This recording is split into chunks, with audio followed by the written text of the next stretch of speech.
about what is going on.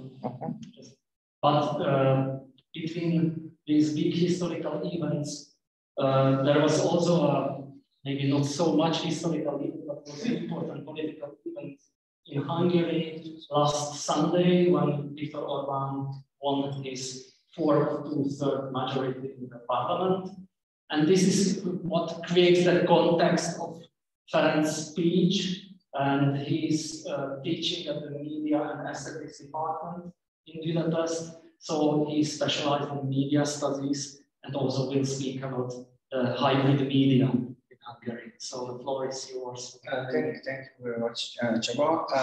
I don't know, perhaps I know some of you from hearing from either here from Brno or from Budapest or at conferences. So probably we have met already a couple of times, and this is my 4th time here, I think, because time to time I show up at these interesting cultural sociology workshops that you are organizing. I like it very much.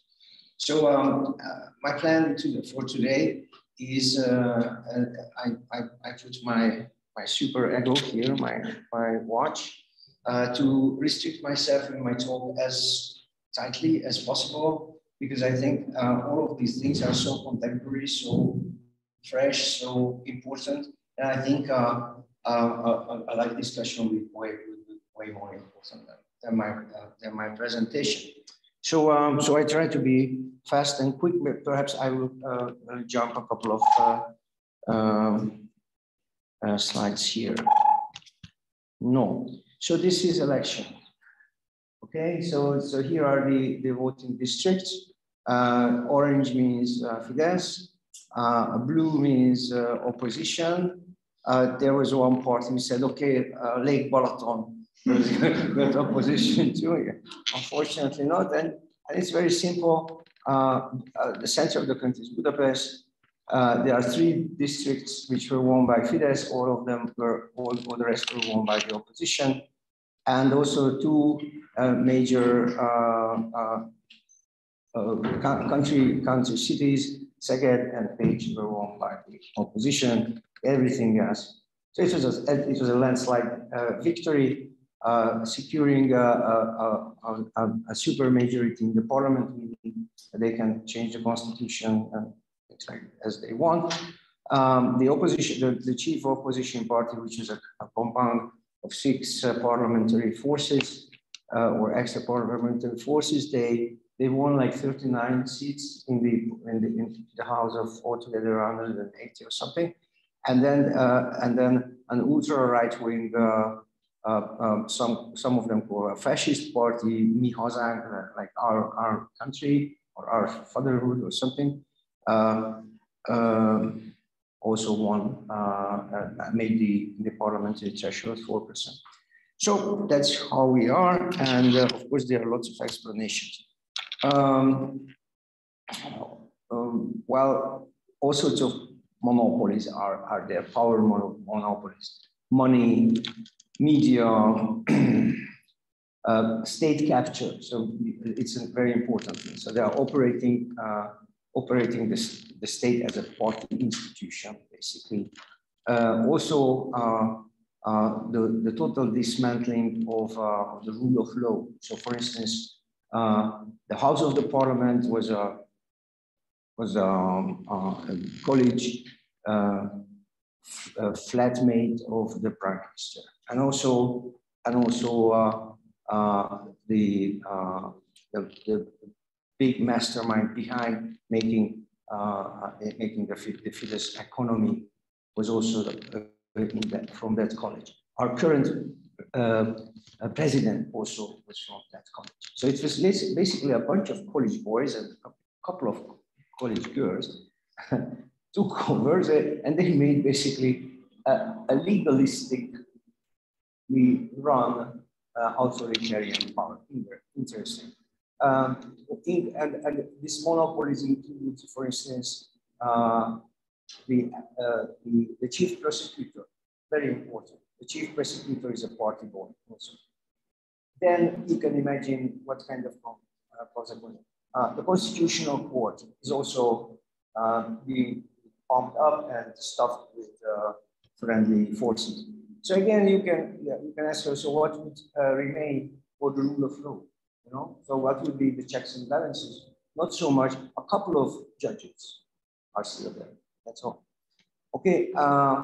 This again, the total redistribution. What I mean is that the higher and higher percentage of the GDP is going through some sort of state redistribution mechanisms, meaning party controlled, meaning not only so over 50% is going to. So there is like a centralization and total control.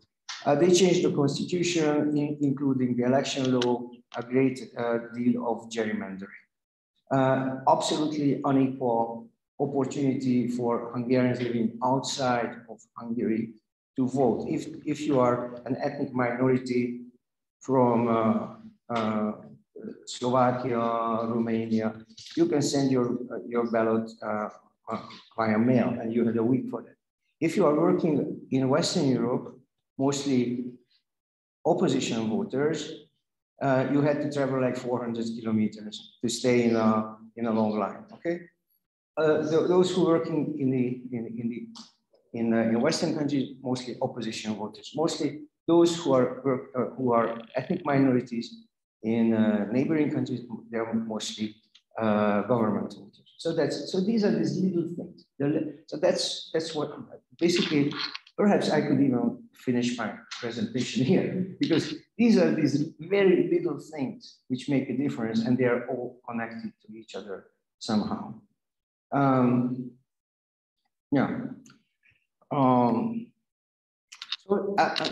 also we had election plus a referendum. So I got 3 slips of paper. One is to vote in an individual district, also a party list. The third one was a referendum on these questions.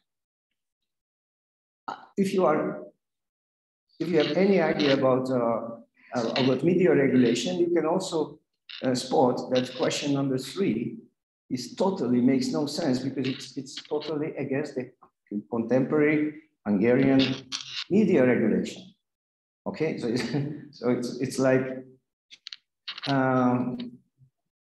And there were like these horror stories that liberals are promoting sex-changing operations in kindergartens. You know, now you are laughing at it, but in this big, I almost said a bubble or some government bubble, but it's the same. It's more than a half of the country bubble.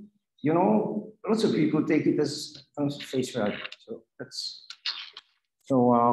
but funny thing was that it was a landslide victory in the parliamentary election, but this referendum had turned out to be not valid, because a majority because in order to qualify as accepted, you have to have 50% eligible votes. And most of the people were vandalizing basically the voting slip. So I don't tell you what I was drawing on this thing. So it turned out that the votes were majority no, pro-government voters, but altogether, so it hadn't turned out to be. But it was it was a mobilizing agent, basically. And this is what I mean, the term hybrid in my presentation, because we know it from Chadwick, the hybrid media system, in which everything is converging, with everything is becoming more and more chaotic and complicated. So that's, in a nutshell, the hybrid media system definition. But that's the same thing goes in society. So mobilizing elderly voters who are not using the internet so much, with horror stories about kindergarten pornography. You know, it's all this kind of stupid. I mean, so this is what I mean, a hybrid. So it's like Mad Max shot in Hungary. You know, so it's okay. So and Okay, what is the reason? One more reason is of course I'm a media scholar. So this is my tunnel. This is how I see the world. You know, I see only media problems around me. So for me, an audience capture in the media. So for instance, it's 476 media outlets, including fishermen's magazines to national TV channels. One day, like 4 years ago, the private owners of these media outlets, but all sorts of national newspapers, magazines, a whole chain of county newspapers covering the whole country. In one morning, all of the owners went to the Prime Minister's office. Each of them had like 5-minute slots, supposedly. There were the papers waiting for them. And what they were doing, they donated their media property to this foundation. Oh, it was a nice day for Hungarian media history, but so many. So they were donated by private individuals. Yeah? So now the question is, how the hell it happened that they became the owners of this company? No, okay. So, okay, and a little bit about disinformation. You should see the scale. So you can see 30, 25, and these are the pro-government media's libel cases on the court. Okay, the gray means that it went to the court, and the red means the decision. Okay, so you can see that Magyar Nemzet is the Fidesz Pravda, I would say, so that's the main newspaper. They had like 20 cases when they lost the libel case. Smear, I mean, lying about individuals. And this was the same information on opposition or not pro-government media outlets. You should see the scale. So the highest number was lost by 444, and it was 2. So again, it's an interesting dynamics that smear campaigns with a bunch of lies is part and parcel of the communication campaign, because they are not price sensitive. Money doesn't count, you know. And even and you can see the high numbers on the grays. They are sending applications to the court against certain stories. They know that they would lose the case, but they know that they can make these small editorial offices like complicated and a little bit stressed, you know, going to the court all the time, kind of things. So this is also just a very small detail. This information, Mr. Daniel Pop is a certified liar because he's the president of MTVA, which is this total conglomerate of all sorts of television and radio channels, including the Hungarian News Agency. And he's a certified liar because he was one of these, in one of these stories, he told a big lie about a French politician, and it went to the court, and the court said that Mr. Pop lied. So everyone calls him the certified liar. And he's the director of the total public service media company. So this is how it happens in reality.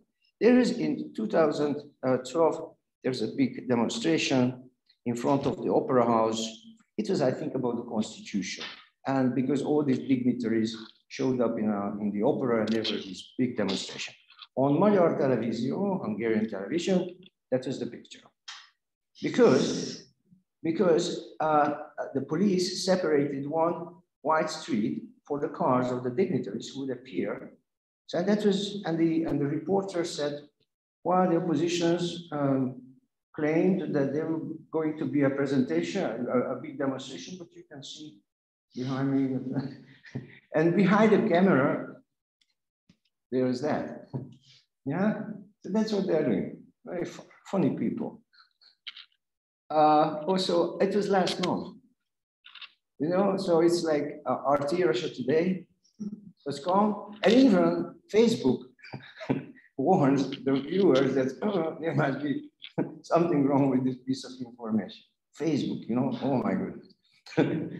This is a hybrid reality. Well, Facebook is my friend, you know, very weird. Okay, another little angle.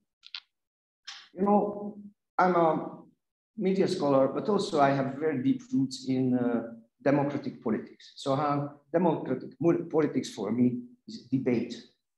The opposition politicians in public service media outlets in 4 years, 18 occurrences. 18 in 4 years. And including, or the most important, the DK, the Democratic Coalition, their appearance is 0. So the most important opposition party politicians didn't show up in the public service media. No radio, no TV, no nothing. Okay. One more little thing. I have 7 more minutes. So this is a circuit, and again, little details. So how it goes. So here are the oligarchs. They are always changing, actually. So Viktor Orban is picking people, dropping people, picking people, dropping people. So they are no longer the same people. So they are the oligarchs. Oligarchs have connections in state institutions. Of course, Viktor Orban is the chief. So there are state institutions. They have communication expenses, yeah, like everywhere in the world. So there are these media agencies who are collecting the needs of the advertising communication needs of this. They're selling them to these media outlets, pro-government, in pro-government hands, and it's all proper state advertising in pro. And then the oligarchs are taking out the profit, and it goes around. It's all, and this is only advertising. So, and this scheme was developed by the analysis of 75,000 public procurement documents. So this, and you know, and even most of the journalists wouldn't know about it. So that's the thing. It goes in front of your eyes, in front of your nose, but even those who are working in it, they don't know. So, and it was done a colleague of mine, very talented man. My favorite, pop music, okay? So Edda Művek is like a cheesy, old-fashioned stadium rock kind of thing. And they had a big concert in the Budapest arena. So you can see this little logo here, Duna asphalt. I mean, you know, even from marketing point of view, you can say that, you know, hard rock, Rolling Stones, asphalt, you know, so it's not so easy. Duna Asphalt is a company. The director of it, he was in the first quarter of 2018, its owner, Mr. C, won the highest number of public procurements for building roads, okay? No.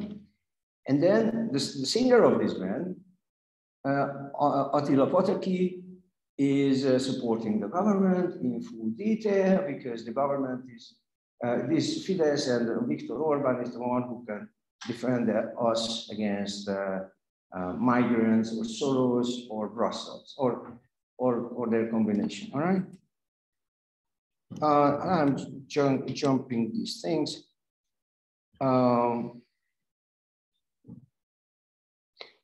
I think I've already mentioned most of these things, so I wouldn't get into details. So what can we do? Well, Budapest, you can take a look at Budapest. That's something what happens there. One of my favorite thing is this: print it yourself. This is so funny. So there are activists who are making a 4-page newspaper, like an A4 sheet of paper folded by this, and they make it as a PDF format, and they print it out. And volunteers go to small villages, and they are printing out the internet for non-internet users are showing them to the mailbox. No? So this is the high-tech solution. As I say, Mad Max in the media. Okay, and also I would jump this part because what can we do against disinformation? It's an EU project. We are working with 444.hu, a big Hungarian independent news outlet, my university, and we are doing fact checking. Okay. And a couple of links.